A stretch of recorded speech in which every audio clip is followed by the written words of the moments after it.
আসসালামু আলাইকুম গাইস। তো আমাদের বাড়িতে ছিল একটি সুন্দর অনুষ্ঠান।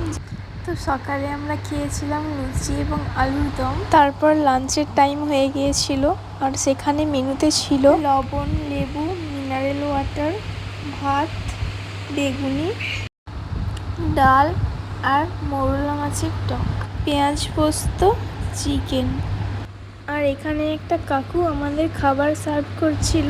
খাবার দেখে আমি আর ওয়েট করতে পারলাম না, তাই আমিও খাওয়া আরম্ভ করলাম। খাবারগুলো অত্যন্ত টেস্টি হয়েছিল। আমার সামনে খাচ্ছিল স্নেহা এবং পাশের টেবিলে ভাইয়েরা খাচ্ছিল, আর আমাদের দিকে লেগ পিসগুলো দেখাচ্ছিল। আর গরমে তো সবার অবস্থা খারাপ হয়ে গেছিল, আর অন্যান্য গেস্টরাও খাওয়া দাওয়া করে নিচ্ছিল, আর প্রচণ্ড গরম ছিল। আমার পাশে একটি কিউট বুনি খাচ্ছিল। সো আমারও খাওয়ার ডান। আপনাদের ভিডিওটি ভালো লাগলে লাইক, কমেন্ট, শেয়ার করতে ভুলবেন না।